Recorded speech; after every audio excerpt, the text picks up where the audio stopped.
Vous écoutez Sounds Like Portraits, conversation avec des humains créatifs. Bienvenue, c'est Philippe Ingard. Si vous aimez ce podcast, n'oubliez pas de vous abonner et de laisser votre commentaire sur iTunes, Spotify, Stitcher, Google Podcast. Sounds Like Portraits est également disponible sur frenchmorning.com. C'est le 3e épisode de cette série spéciale consacrée au Covid-19, l'occasion de continuer à faire le point sur la pandémie avec Jeremy Gok, chercheur en immunologie dans une université de l'Ivy League ici à New York. Bonjour Jérémy. Bonjour Philippe. Alors au sommaire aujourd'hui, on va parler des traitements contre le Covid-19, de ceux qui sont actuellement en cours dans les hôpitaux et de ceux qui sont prometteurs mais encore à l'état d'expérimentation, dont le très attendu vaccin. Alors pour commencer Jérémy, qu'est-ce qui se passe concrètement quand un patient arrive dans un hôpital aujourd'hui ? Première chose qui se passe littéralement à l'hôpital, en fait, c'est qu'on vous prend en charge. Donc ça va être des questionnaires, ça va être évidemment une auscultation physique, ça va être tout simplement la prise de constantes physiologiques, la température, la tension, l'évaluation éventuellement de la saturation oxygène dans le sang. Ça peut, si ça le nécessite, être des moyens beaucoup plus poussés comme des IRM, des scanners, d'autres méthodes d'évaluation plus ou moins invasives. Tout cela pour établir un diagnostic. Et à partir du moment où il y a un diagnostic, alors on peut passer à l'étape du traitement. Tout à fait. Maintenant, je pense qu'il faut qu'on définisse précisément le terme de traitement parce qu'il est généralement mal compris ou un petit peu caricaturé. On ne traite pas une maladie déjà. Je crois que dans la vision commune, on a toujours cette idée, on a une maladie, on va voir le médecin, on va guérir de la maladie, et donc on va éliminer la maladie. Un peu comme quand on va chez le garagiste, on laisse sa voiture et on la reprend 2 heures après et elle est réparée. Ce que tu dis, c'est que finalement, un traitement implique une activité du patient. On n'est pas passif dans le traitement. Alors déjà, absolument, effectivement. Et d'ailleurs, quand on va à l'hôpital, quand on fait de la téléconsultation, c'est le patient en fait qui initie le traitement. Le médecin est une aide et c'est un énorme soutien, mais s'il faut vraiment voir ça, je pense comme un travail d'équipe et non pas comme quelque chose de totalement passif d'un côté, avec le patient qui serait complètement passif et le médecin qui serait actif et qui aurait la science infuse totale et qui aurait un pouvoir de guérison absolue. Je crois que c'est une vision dont il faut se débarrasser. Il y a une image qui me vient, c'est un peu comme la haute couture, c'est un peu comme du sur-mesure. Un traitement, c'est pas du prêt-à-porter qu'on pourrait appliquer mécaniquement à un patient. Il faut vraiment faire attention à qui ce patient est, à son histoire, à qui il est véritablement. Est-ce que c'est une image qui te convient ? C'est exactement là où je voulais en venir, effectivement. C'est qu'on a tendance à penser qu'on traite des maladies et que du coup on traite une maladie, donc telle maladie, on applique de manière mécanique, effectivement, tel traitement et la maladie est guérie. C'est comme ça souvent qu'on a un peu cette vision générale et elle est totalement fausse en fait. On ne traite pas des maladies, les médecins traitent des patients. Chaque patient est unique, chaque patient a un terrain médical, un background médical unique, a une pathologie précise. Chaque patient, même pour une même pathologie d'ailleurs, et le Covid-19 est un exemple parfait pour ça, chaque patient va réagir d'une manière très particulière et très spécifique à la maladie. C'est ça la première chose à rappeler, je pense, c'est que le traitement est spécifique et que les médecins traitent des patients et ils ne traitent pas des maladies. On a tendance à oublier plein d'aspects du traitement d'ailleurs, le diagnostic et le début d'un traitement. Les conseils que va donner un médecin à un patient, c'est un traitement. On peut d'ailleurs traiter un patient sans lui donner aucun médicament, des fois, et on s'en rend même pas compte, mais on a été traité, on nous a donné les bons conseils, et parce qu'il n'y a pas peut-être cette vision proactive, etc., on n'a pas l'impression d'avoir été traité, mais rien n'est plus fou. C'est un principe médical un peu de base, et c'est fait partie d'ailleurs du serment d'Hippocrate. Il y a une phrase assez célèbre, primum non nocere, voilà, c'est du latin. Ça veut dire d'abord ne pas nuire. Qu'est-ce que ça veut dire ? Ça veut dire qu'un médecin, il va devoir vraiment connaître son patient, il va devoir accumuler un nombre de données considérable pour le traiter le plus efficacement possible. C'est intéressant parce que le premier élément dans un traitement, c'est de ne pas rajouter du négatif à la maladie. Ne pas faire quelque chose qui aggrave la maladie avant de chercher à améliorer l'état du patient.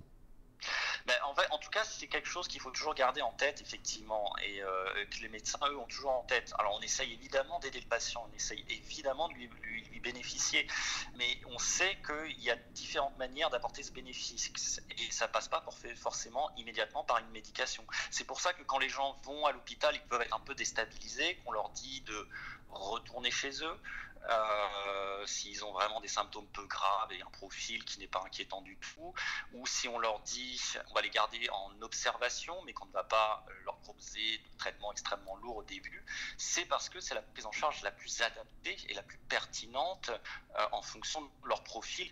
Ce que je retiens, Jérémy, c'est que paradoxalement, par rapport à l'idée qu'on peut avoir, le patient fait partie du traitement, c'est-à-dire que sa maladie n'est pas quelque chose qui est extérieur à lui, et plus il la comprend, plus il réagit de façon qui éclaire les médecins, et plus le traitement est facilité.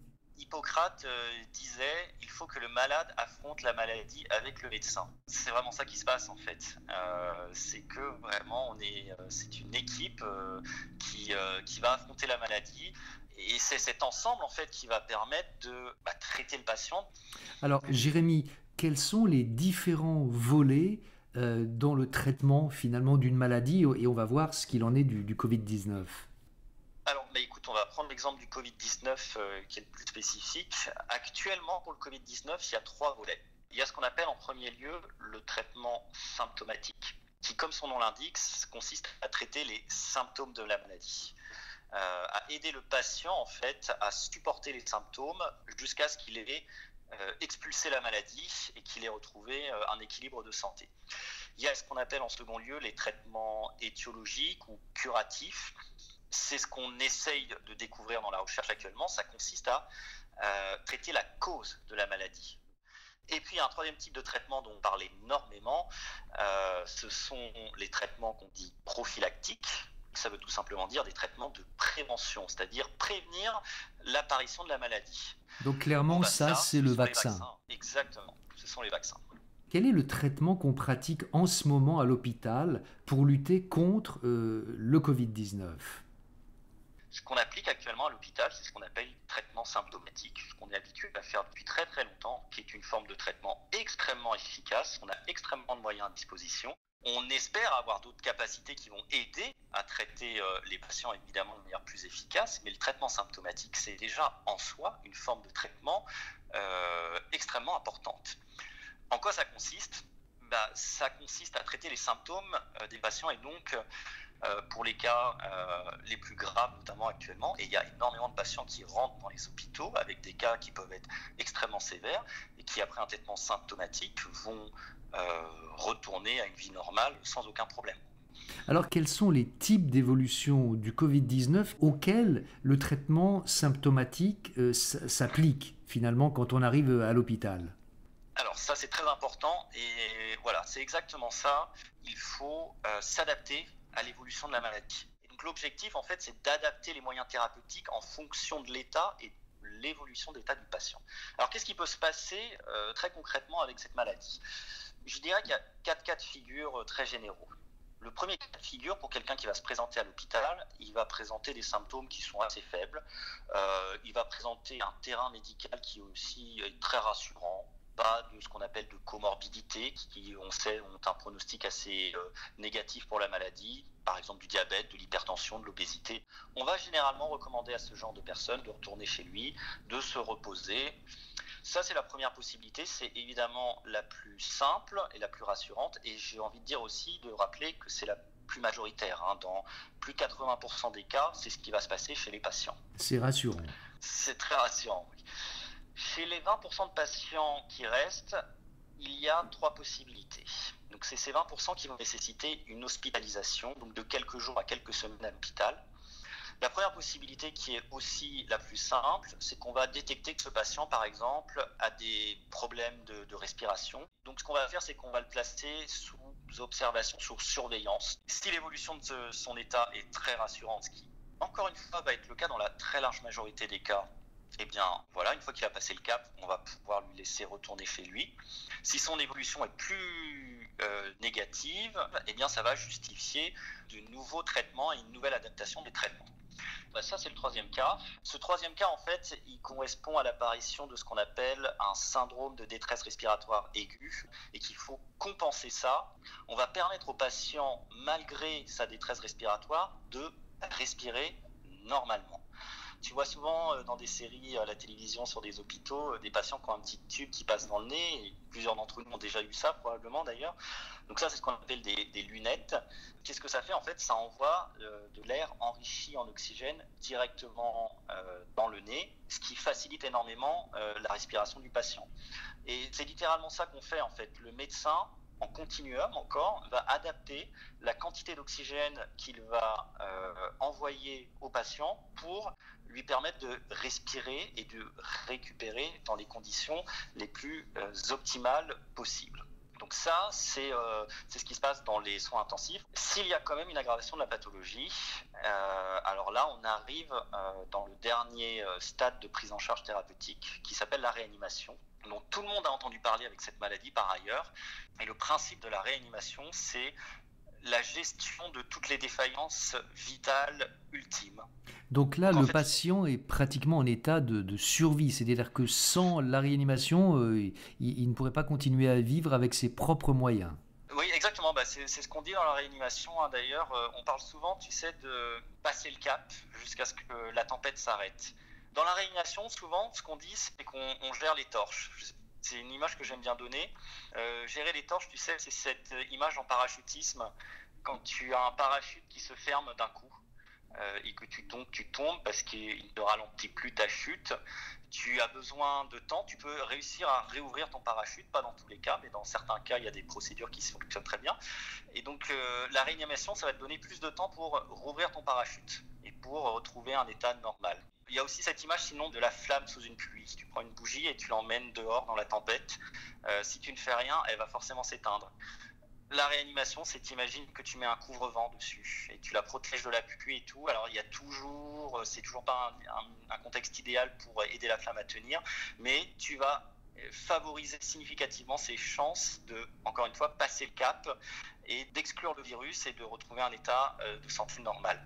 Je lisais il n'y a pas longtemps que ici à New York, 80% des patients intubés en coma artificiel et en réanimation, 80% mouraient assez vite.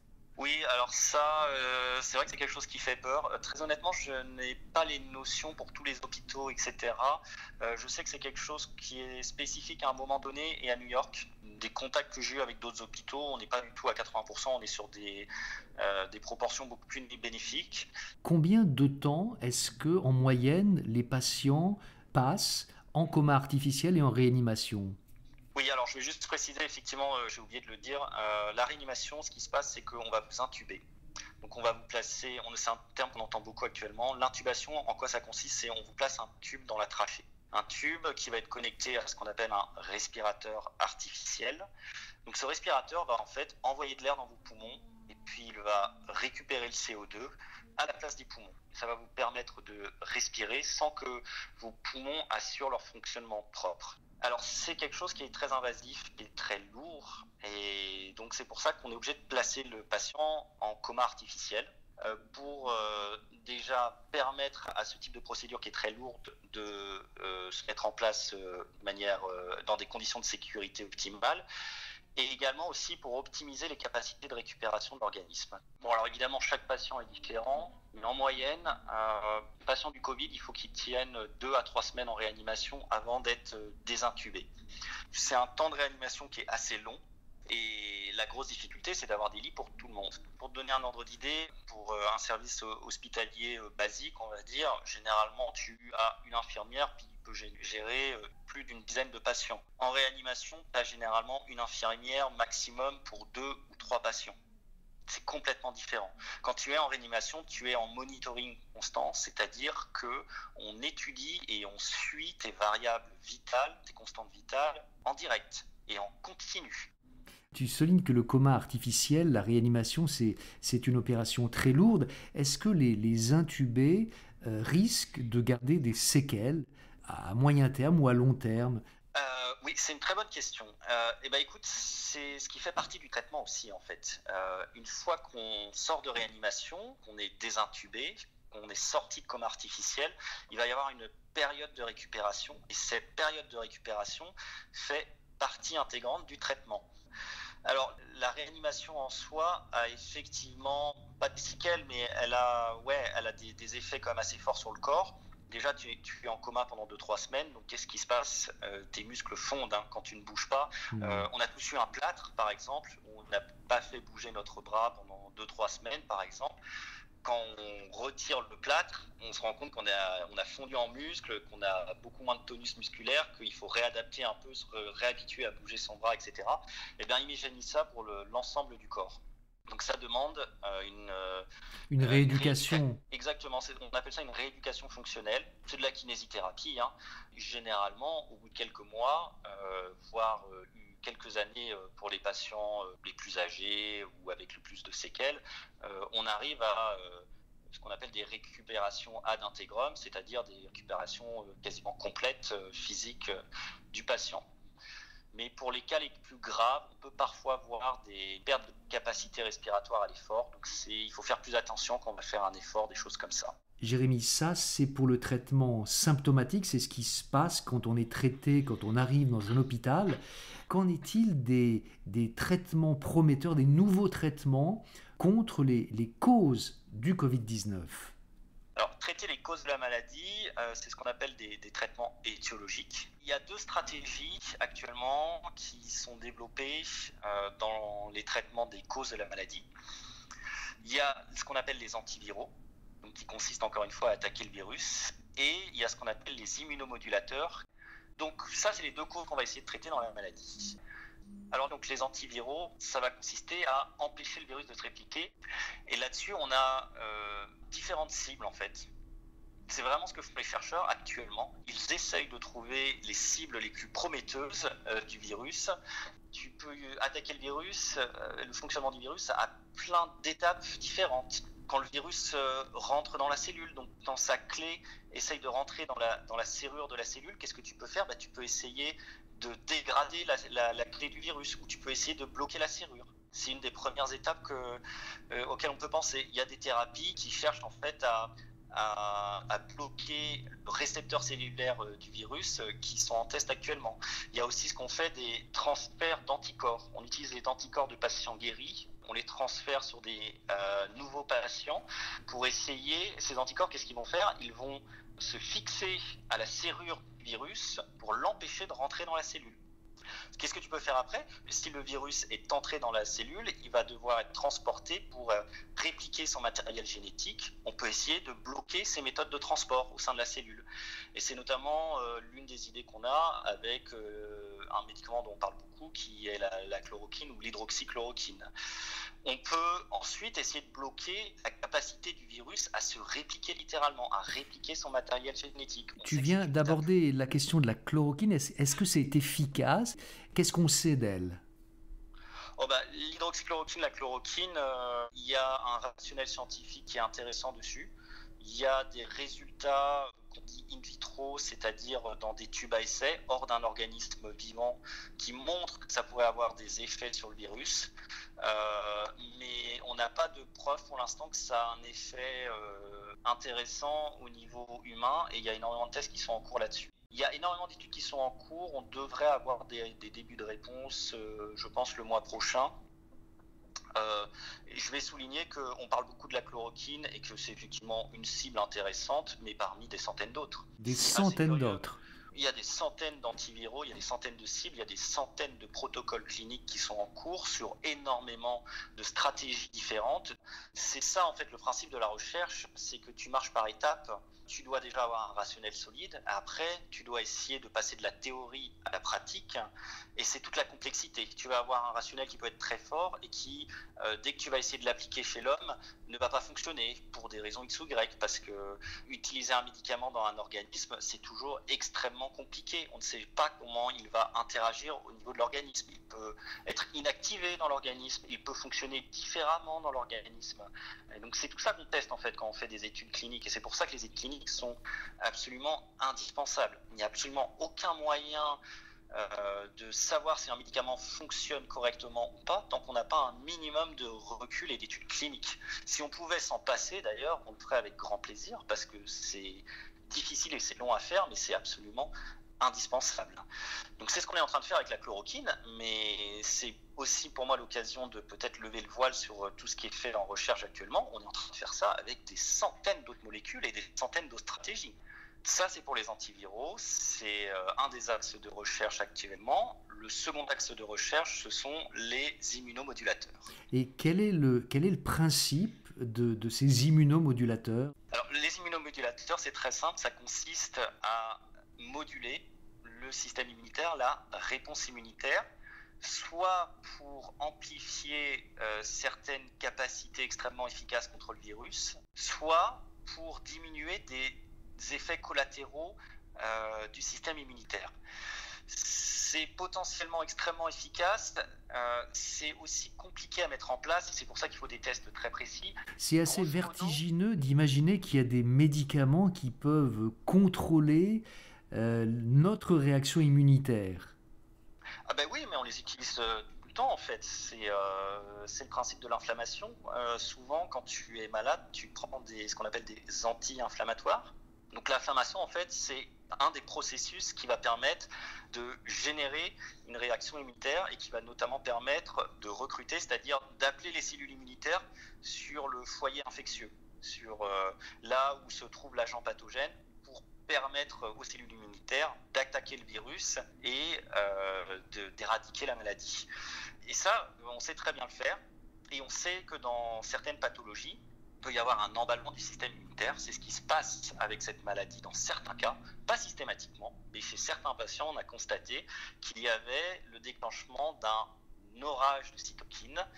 J'emploie volontairement le terme parce qu'on l'entend beaucoup dans les médias, et donc on va essayer d'expliquer très simplement ce que c'est. Un orage de cytokines ou un orage cytokinique, en fait, une cytokine, c'est une molécule qui est produite par des cellules immunitaires et qui va participer à la réaction immunitaire. Ça va appeler et ça va promouvoir le regroupement de cellules immunitaires sur le lieu de l'infection. Alors c'est très bien, hein, c'est ce qu'on souhaite dans une réaction immunitaire normale. Maintenant, on comprend très bien que s'il y a un emballement et si on ramène trop de cellules immunitaires, eh ben, on va amplifier la réaction immunitaire au-delà du raisonnable et que ça peut avoir des dommages collatéraux. C'est un peu comme si tu étais sur un champ de bataille, on va dire, et que tu lançais une offensive.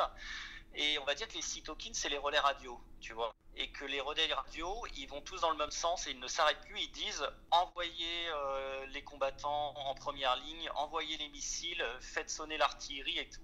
Alors ça va avoir un effet extrêmement efficace contre le virus, mais ça peut aussi avoir un effet extrêmement délétère pour le champ de bataille et en l'occurrence pour nos poumons. Donc c'est une surréaction en fait. Exactement.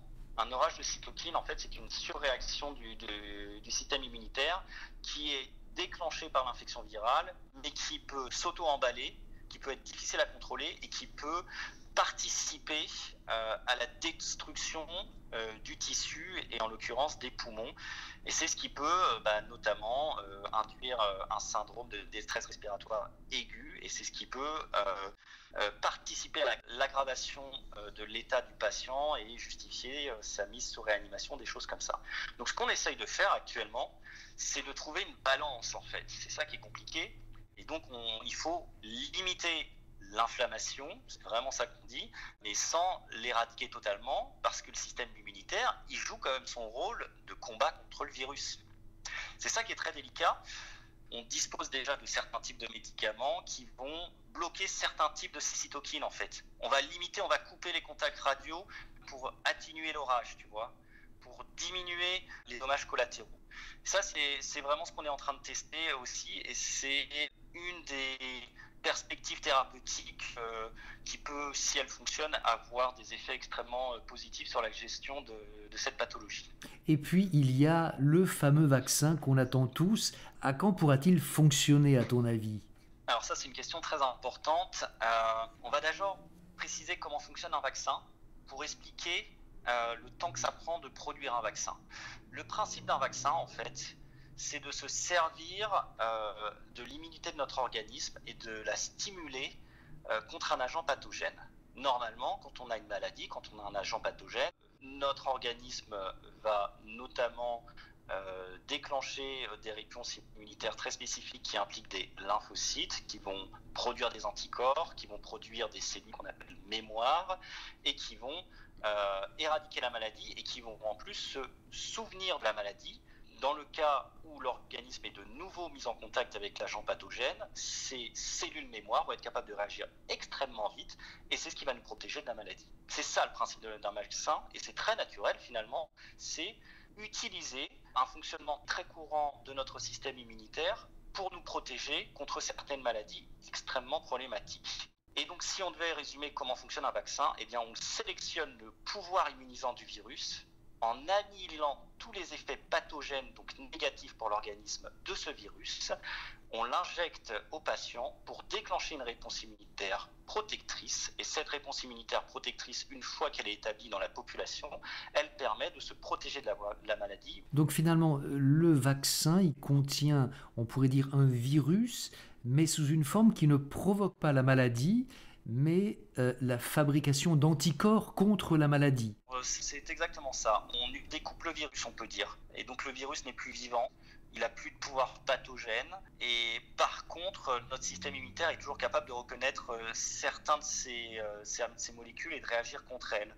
Donc comme ces molécules sont de toute façon sur le virus vivant qu'on risque de rencontrer lors d'une infection normale, eh bien il réagira de manière identique face au virus vivant et c'est ce qui nous permet de déclencher une réponse immunitaire protectrice sans déclencher la maladie. Je vais donner un exemple très simple, le principe de clé-serrure en fait. Ce qu'on essaye de faire là souvent avec le virus, c'est qu'on essaye de prendre la clé indépendamment du virus, de stimuler les cellules immunitaires contre cette clé. La clé tout seul, c'est juste une molécule, elle n'est pas pathogène en soi. C'est le fait qu'elle soit sur le virus et sur tout cet ensemble qu'est le virus qui fait qu'elle participe à un pouvoir pathogène. Mais si tu la prends tout seul, c'est une molécule qui n'a absolument aucun impact néfaste contre l'organisme. Eh bien, c'est ça qu'on fait dans un vaccin en fait. Si on apprend à notre système immunitaire à réagir contre la clé, et bien après, le système immunitaire, lorsqu'il va être mis en contact avec le virus, il va réagir de nouveau contre la clé de ce virus et il va bloquer ce virus et par exemple, il va l'empêcher d'entrer dans la cellule, ce qui va bloquer l'infection virale. Alors tout ça c'est très clair, tes explications sont très claires, mais qu'en est-il s'il y a des mutations du virus? Est-ce que le vaccin reste efficace? C'est super intéressant, c'est extrêmement pertinent comme question. C'est un des problèmes des vaccins. Il y a des virus en fait qui changent constamment et qui font que l'efficacité du vaccin ne perdure pas dans le temps. C'est exactement le cas de la grippe qui chaque année se modifie, change, elle mute. Et c'est pour ça que on recrée un vaccin chaque année. En fait, on dit qu'on l'actualise pour s'adapter aux différents nouveaux virus de grippe qui sont disséminés dans la population. Donc oui, il y a différents cas de figure en fait. Il y a des virus qui mutent très peu, il y a des virus qui mutent très rapidement, qui font par exemple que c'est extrêmement compliqué d'ailleurs de créer un vaccin. C'est le cas notamment du VIH, responsable du sida. Et il y a des virus qui mutent, qui rendent les vaccins obsolètes au bout d'un certain temps. Mais comme on peut suivre les mutations et l'évolution du virus, on peut réadapter ce vaccin pour garder sa capacité protectrice et continuer de gérer les épidémies. Et pour le Covid-19, évidemment, on ne sait pas encore comment le virus va réagir. Pour le Covid-19, on a 3 mois de recul. Hein. C'est pour ça aussi que ce qui se passe avec les vaccins, c'est quand même assez incroyable parce qu'on a rarement eu aussi peu de recul sur un virus, c'est tout nouveau, et on est rarement allé aussi vite dans la formulation d'un vaccin contre ce virus. Le virus du Covid, le SARS-CoV-2, il mute, mais pour l'instant à une allure assez faible. Donc en fait, on n'a pas une inquiétude très forte sur sa capacité à échapper au vaccin, même si on ne l'exclut pas totalement. Et c'est absolument imprévisible. Par contre, ce virus, il y a un autre problème en fait. C'est qu'il génère des réponses immunitaires qui ont l'air d'être extrêmement hétérogènes et qui n'ont pas l'air de persister très longtemps. Et c'est ça l'un des défis en fait, c'est qu'il va falloir trouver une stratégie et un moyen de trouver la bonne cible sur le virus pour déclencher une réponse immunitaire qui est protectrice, alors que ce n'est pas le cas généralement dans l'organisme. Et ça demande une certaine ingéniosité, et c'est vraiment le défi qui se présente actuellement auprès de tous les virologues et les immunologistes qui essayent de formuler un vaccin. Si on arrive déjà à avoir un vaccin d'ici 12 ou 18 mois, et que ce vaccin est efficace, qu'il est protecteur, mais ce sera un accomplissement médical, ce sera vraiment une prouesse médicale extrêmement phénoménale.